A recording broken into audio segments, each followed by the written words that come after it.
Hello students, welcome to my YouTube channel. मी यज्ञा त्यानंतर करत तुमचं माझ्या यज्ञा ई लर्निंग या चॅनलवर स्वागत करते.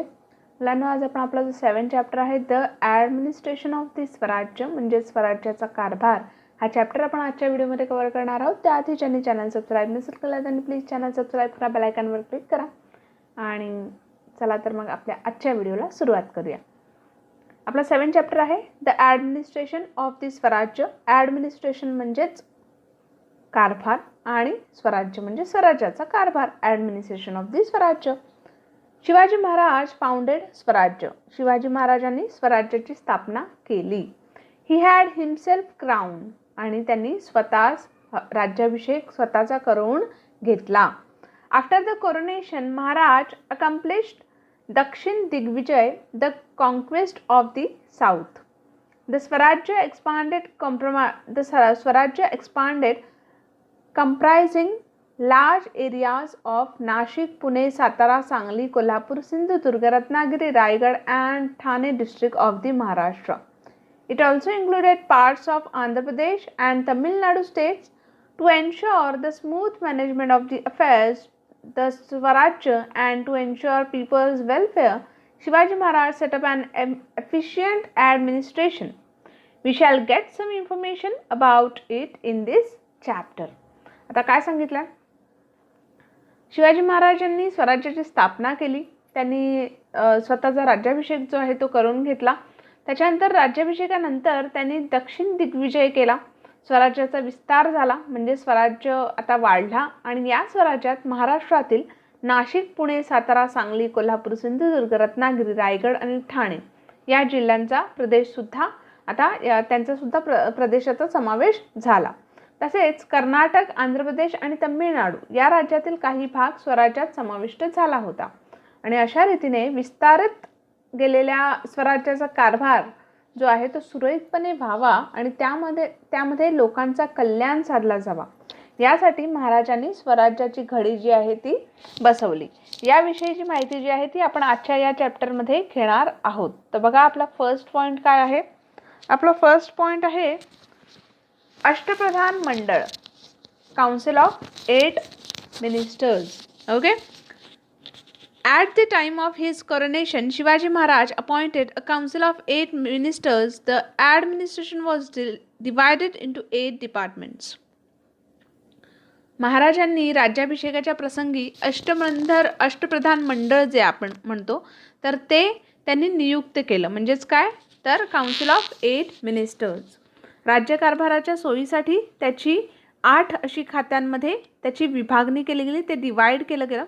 A head was appointed for each department आणि प्रत्येक डिपार्टमेंटसाठी प्रत्येक खात्यासाठी एक हेड म्हणजेच एक प्रमुख जो आहे त्याची नेमणूक करण्यात आली. दिस 8 हेड्स ऑफ डिपार्टमेंट कन्स्टिट्यूटेड द अष्टप्रधान मंडळ आणि ह्याच 8 अशा खात्यांना ते एकत्रित मिळून अष्टप्रधान मंडळ असं म्हणतात.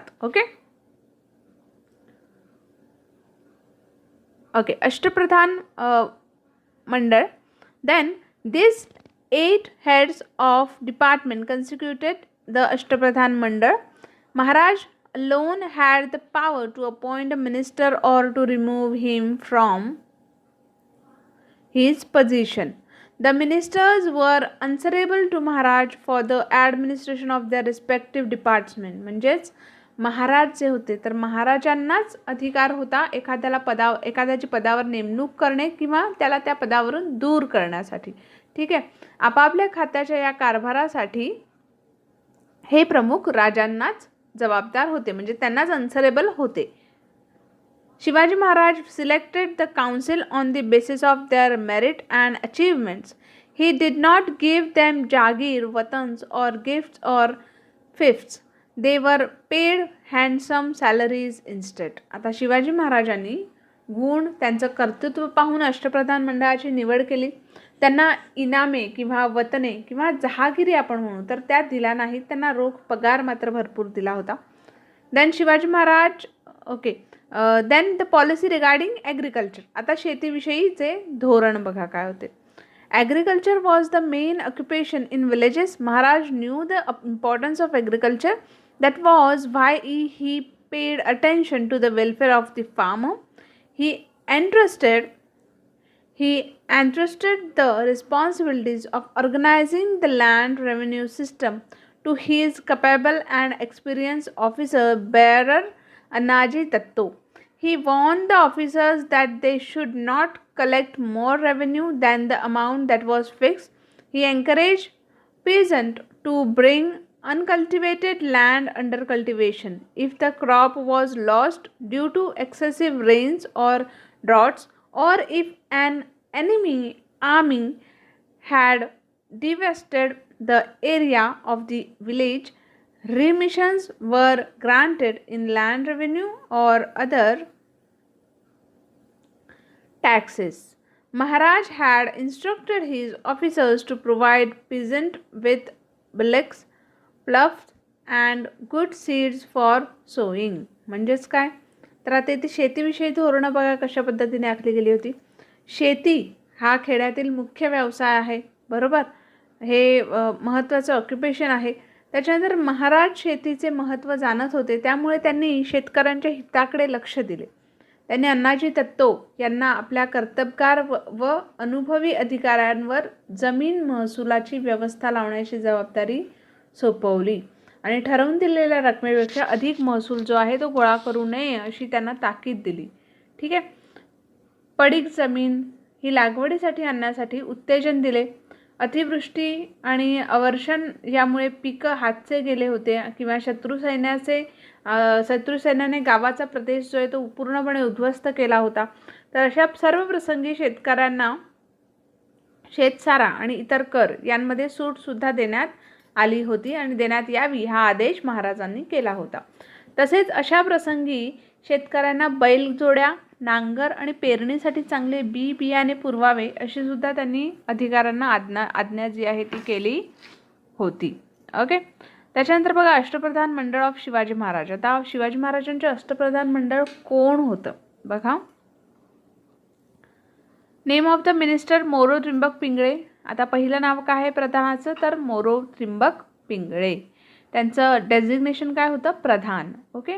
त्यांचा कारभार होता म्हणजे त्यांचं वर्क होतं running the administration and making arrangements for the conquer territories. म्हणजे रनिंग ॲडमिनिस्ट्रेशन म्हणजेच राज्यकारभार चालवणे आणि making arrangement for the conquer territories म्हणजे जिंकून घेतलेल्या प्रदेशाची व्यवस्था पाहणे. ओके.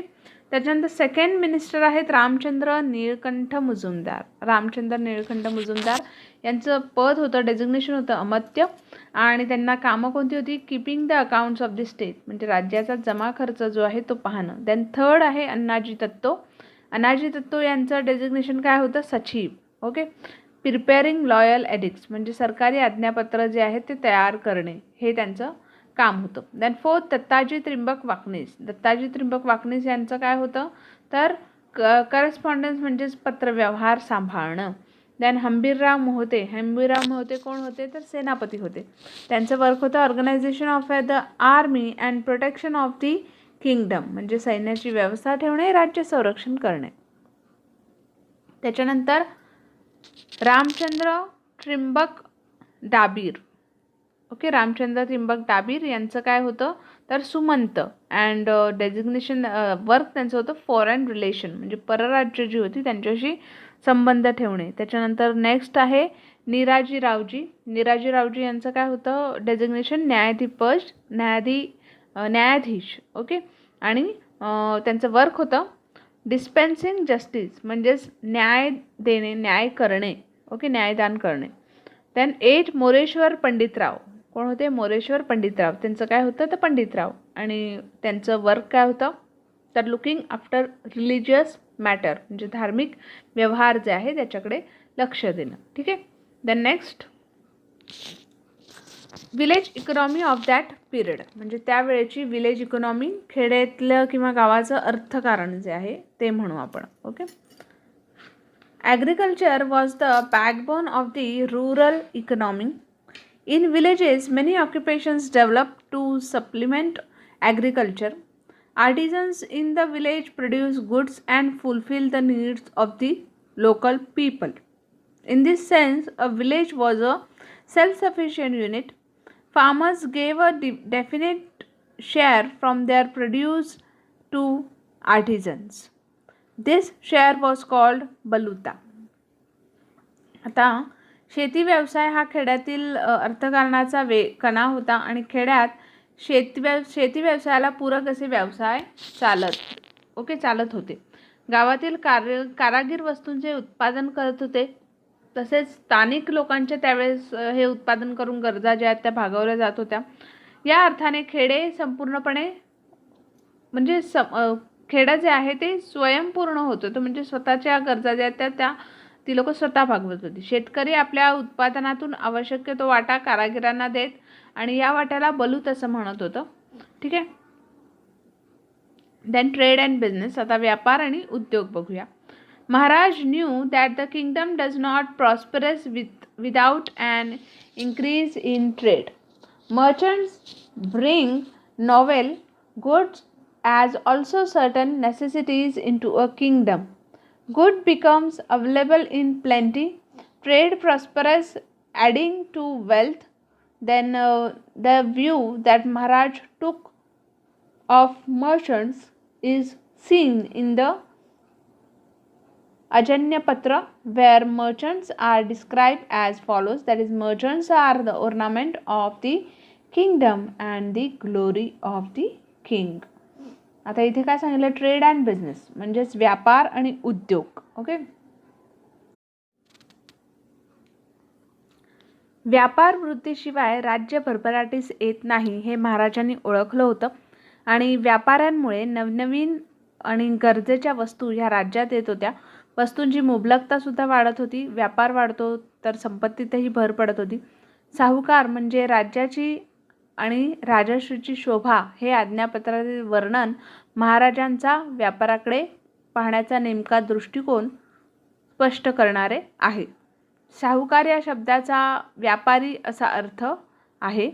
त्याच्यानंतर it was a policy of Maharaj to protect industries. An excellent example of this is the salt industry. He protected the salt industry in Konkan. At that time, traders imported salt from the Portuguese territory and sold in Swaraj. That affected the local trade in Konkan areas. So Maharaj charged heavy duty on the salt imported into Swaraj from the Portuguese territory. The intention was that the salt imported from the Portuguese territory would then cost more, and as result its import would decrease and the sale of the local salt would increase. आता काय सांगितलं इथे की स्वराज्यातील उद्योगांना संरक्षण देण्याचे महाराजांचे धोरण होते. याचे उत्तम उदाहरण म्हणजे काय तर मिठाचा उद्योग. ठीक आहे. यांनी कोकणातील मीठ उद्योगाला संरक्षण दिले. त्यावेळी पोर्तुगालच्या ताब्यातील प्रदेशातून स्वराज्यात मिठाची आयात जी आहे ती मोठ्या प्रमाणात होत होती आणि त्यामुळे कोकणातील स्थानिक मिठाच्या विक्रीवर प्रतिकूल परिणाम होत होता. हे ध्यानात घेऊन महाराजांनी पोर्तुगीजांच्या प्रदेशातून स्वराज्यात येणाऱ्या मिठावर मोठी अशी जकात बसवली, म्हणजे टॅक्स बसवला आणि पोर्तुगीजांकडून मिळणारे मीठ महाग होऊन त्याच्या आयातीत घट व्हावी आणि स्थानिक मिठाची विक्री वाढावी यामागचा हेतू होता. देन द मिलिटरी ऑर्गनायझेशन म्हणजे लष्करी व्यवस्था. There are two main divisions of the army of Shivaji Maharaj, infantry and cavalry. In the infantry there were officers such as the Havaldar, then Jumledar, etc. The chief of the infantry was called Sarnobat. He was the highest officer in the infantry. In the cavalry there were two types of cavalrymen, namely Shiledar and Bargirs. The Shiledar had his own horse and weapons. The Bargir was provided with the horse and weapons by the state. Okay. Then in the cavalry, Bargirs were more in numbers. The ranks of the cavalry officers were similar to those of the infantry officers. The highest officer in the cavalry was the Sarnobat, then Netaji Palkar, त्याच्यानंतर Prataprao Gujar, Hambirrao Mohite were also of the famous Sarnobat of the cavalry. आता इथे काय सांगितलं आहे की trade and business म्हणजेच लष्करी the ministry organisation म्हणजेच लष्करी व्यवस्था. ठीक आहे. महाराजांच्या लष्कराची विभागणी 2 भागांमध्ये होते. एक पायदळी आणि दुसरे घोडदळी. ठीक आहे. पायदळात हवालदार येतो, जुमैलदार येतो, त्याच्यानंतर हे असे अधिकारी पायदळात येतात. त्याच्यानंतर पायदळाच्या प्रमुखास सरनोबत असे म्हणतात आणि तो पायदळीची सर्वोच्च अधिकारी तो पायदळीतली सर्वोच्च अधिकारी तो बनतो. ठीक आहे. देन घोडदळाचे 2 प्रकारचे असे घोडेस्वार होते. एक शिलेदार आणि दुसरा बारगीर. शिलेदारांकडे स्वतःचाच घोडा आणि स्वतःची हत्यारे असत, तर बारगीराला सरकारकडून घोडा आणि हत्यारेही दिली जात. घोडदळात बारागिरांची संख्या अधिक होती. घोडदळात अधिकाराच्या श्रेणी पायदळासारख्या असतात. सरनोबत हा घोडदळातील सर्वोच्च अधिकारी होता. नेताजी पालकर, प्रतापराव गुजर, त्याच्यानंतर हंबीरराव मोहिते असे काही महाराजांच्या घोडदळाचे सरनोबत जे आहेत ते त्यावेळेस प्रसिद्ध होते. त्याच्यानंतर let's learn obtain information about the arm force of India. भारताच्या लष्करी दलाची माहिती मिळवा. त्यानंतर state the names of the 3 arm force आणि 3 सेनादलांची नावे सांगा. What is the designation of the head of each force आणि प्रत्येक सेनादलाचे प्रमुखाला काय म्हणतात. Who is the head of all the 3 forces आणि या तिन्ही दलांचा हेड कोण आहे, प्रमुख कोण आहे. ठीक आहे. त्याच्यानंतर बघा इंटेलिजन्स डिपार्टमेंट म्हणजे हेर खाते. It was necessary to protect the Swarajya from its enemies. For this, it was necessary to get precise and timely information about the movement of the enemy. It was the job of the intelligence department to obtain information about the movements of the enemies and submit it to Maharaj. The intelligence service of Maharaj was very efficient. त्याच्यानंतर Bahirji Naik was the head of the intelligence department. He was extremely skilled in his job. Then he collected accurate and detailed information about Surat before the raid on Surat. Okay. आता या पॅसेजमध्ये आपल्याला काय सांगितलं की intelligence department म्हणजे हेर खाते स्वराज्याचे शत्रूंपासून संरक्षण करणे हे आवश्यक होते आणि यासाठी शत्रूच्या हालचालींची नेमकी माहिती ही वेळेवर मिळणं सुद्धा गरजेचं होतं. ही माहिती काढून ती महाराजांना देण्याचे काम त्यांच्या हेर खात्याकडे होतं आणि ते हेर खाते अत्यंत कार्यक्षम होते. बहिर्जी नाईक हे खाते अत्यंत कार्यक्षम आहे. बहिर्जी नाईक हा खेर खात्यांचा प्रमुख होता आणि तो निरनिराळ्या ठिकाणची माहिती काढून त्यांना निरनिराळ्या ठिकाणची माहिती काढून आणण्यात तो पटाईत होता. त्याने सुरतच्या मोहिमेपूर्वी तेथील खडानखडा माहिती जी आहे ती आणली होती. ठीक आहे. त्याच्यानंतर फोर्ट्स बघा. फोर्ट्स वर of great importance in the medieval age. Possession of an fort made it possible to keep an eye on the surrounding areas. In case of foreign invasion, it was possible to protect the people taking shelter in the fort. It was possible to stock the fort with food grain, war materials, then ammunition and military garrison. The importance of forts in the foundation of Swarajya is stated in the Anjapatra. Okay, this kingdom was created by the late revered and exiled magistrate fort alone. आता आता आपल्याला काय सांगितलं इथे, किल्ले, fort. मध्ययुगामध्ये किल्ल्याचे महत्त्व अनन्यसाधारण होते आणि किल्ला ताब्यात असला की आजूबाजूच्या प्रदेशावर लक्ष नियंत्रित करता येतं, म्हणजे नियंत्रण जे आहे ते ठेवता येतं. परकीय आक्रमक झाल्यास किल्ल्याच्या आश्रयाने प्रजेचे रक्षण करता येत होतं. किल्ल्यावर अन्नधान्य, उपयोगी वस्तू, साहित्य, दारुगोळा यांचा साठा करता येत होता त्यावेळेस. आणि स्वराज्य स्थापनेच्या कार्यातील किल्ल्यांचे महत्त्व हे आज्ञापत्र जे तुमचं आहे त्या आज्ञापत्रात आपल्याला सांगितलेलं आहे. आणि ते असं आहे की हे राज्य तर तीर्थरूप थोरले कैलासवासी स्वामींनी गडावरूनच निर्माण केले. ठीक आहे, हे या चॅप्टरमधले स्टार्टिंगचे वर्ड आहेत. त्याच्यानंतर डू यू नो, आता इथे बघा,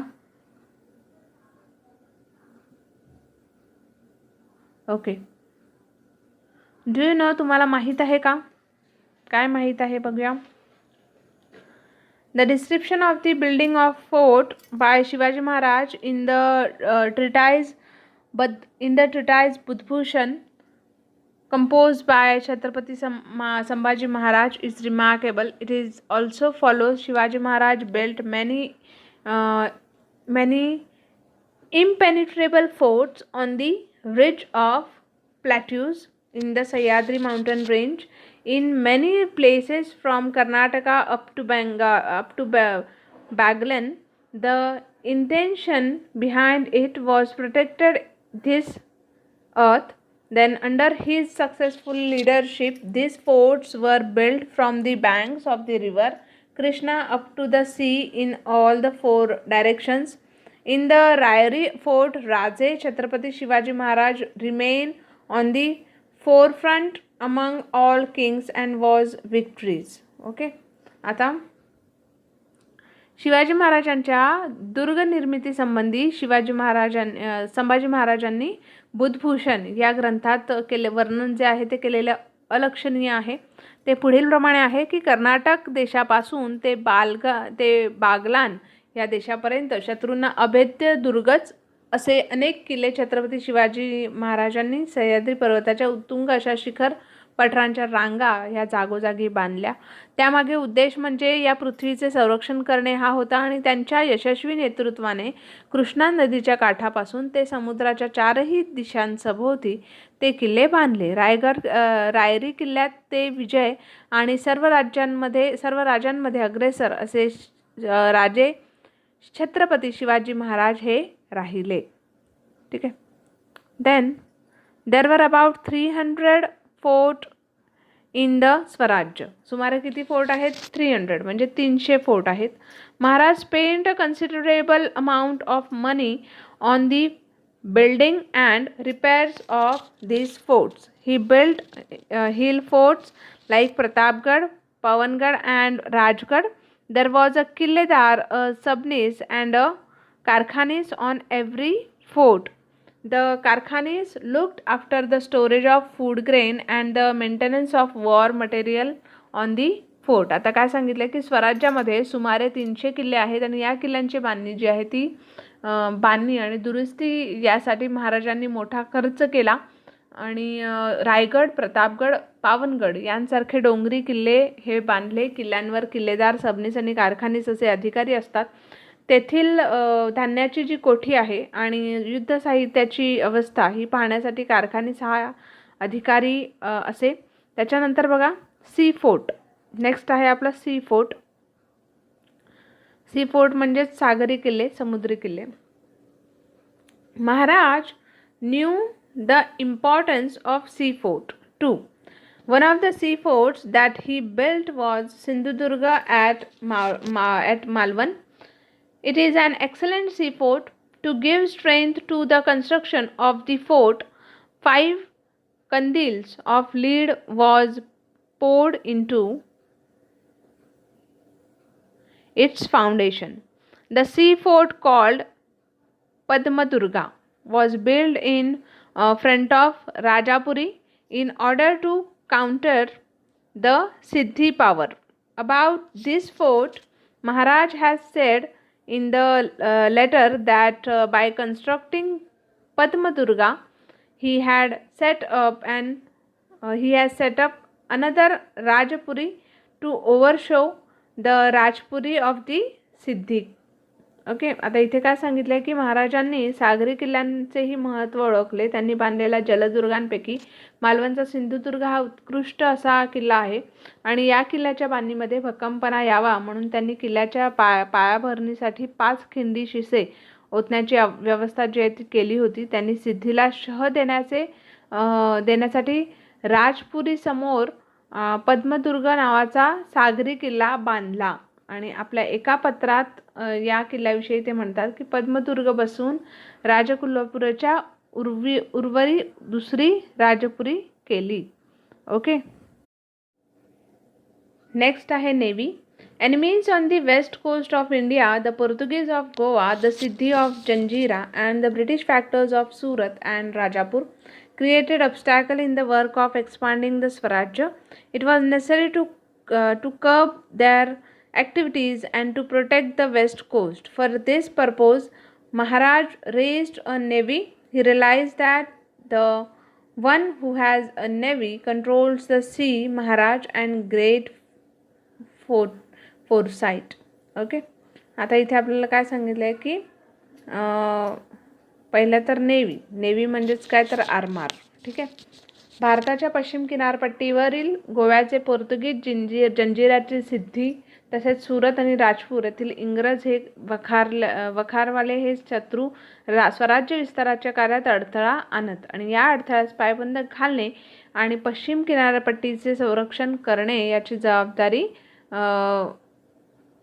याची आवश्यकता होती आणि यासाठी महाराजांनी आरमार उभे केले. ठीक आहे. ज्याच्याजवळ आरमार त्याचा समुद्र हे त्यांनी ओळखले. महाराज दूरदर्शी होते. देन नेक्स्ट बघा.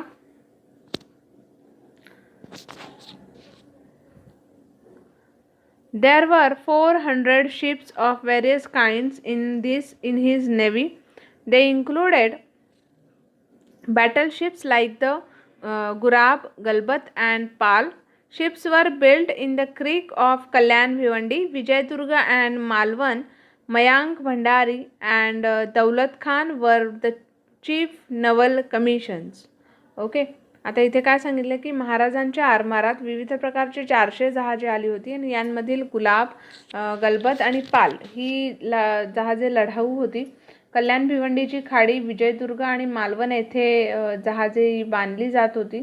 त्याच्यानंतर भयानक भंडारी आणि कोलकाता त्याच्यानंतर मायानक भंडारी आणि दौलत खान. ठीक आहे. तर कोलकाता नाही, दौलत खान हे त्यांच्या आरमाराचे प्रमुख अधिकारी होते. ठीक आहे. दौलत खान आणि Mayanak Bhandari. Okay. Then next, concern for the welfare of the subject. ठीक आहे. Maharaj did not work only with the limited ambition of conquering enemy त्याच्यानंतर territories and establishing dominance like other things. His main objective was to make his subjects independent. He was aware that if his subjects were to really get the joy of freedom, it was necessary to help explain administration, take comprehensive care of people's welfare and protect the conquered territories. Maharaj was not only merely a rule, he was a watchful administration who cared for his people welfare, and this is clearly seen in the administration of the state. आता इथे काय सांगितलंय? Concern for the welfare of his subject म्हणजेच प्रजेच्या हिताची काळजी. इतर राज्यांप्रमाणे शत्रूच्या ताब्यातील प्रदेश जिंकावेत आणि तेथे आपले वर्चस्व निर्माण करावे एवढी मर्यादित आकांक्षा बाळगून महाराजांनी कार्य केले नाही. प्रजेला स्वतंत्र बनवणे हा त्यांच्या मागचा मुख्य उद्देश होता, मुख्य हेतू होता. प्रजेला स्वतंत्राचा खराखुरा आनंद मिळवून द्यायचा असेल तर राज्यकारभार शिस्तबद्ध असला पाहिजे. प्रजेच्या हिताची सर्वांगीण काळजी घेतली पाहिजे आणि जिंकलेल्या प्रदेशाचे संरक्षण केले पाहिजे याचे भान त्यांना होते. आणि महाराज केवळ सत्ताधीश नव्हते तर प्रजाहितदक्ष राज्यकर्ते असे सुद्धा होते आणि हे त्यांच्या राज्यकारभारावरून स्पष्ट होते. सो फ्रेंड्स, आपला हा जो चॅप्टर आहे 6 चॅप्टर हा इथेच कंप्लीट झालेला आहे. होप तुम्हाला आजचा जो व्हिडिओ आहे तो नक्कीच आवडला असेल आणि ऑफकोर्स व्हिडिओ जर आवडला असेल तर चॅनलला नक्की सबस्क्राईब करा, बेल आयकॉनवर क्लिक करा. भेटूया अशाच नवीन व्हिडिओमध्ये. तोपर्यंत take care and have a good day.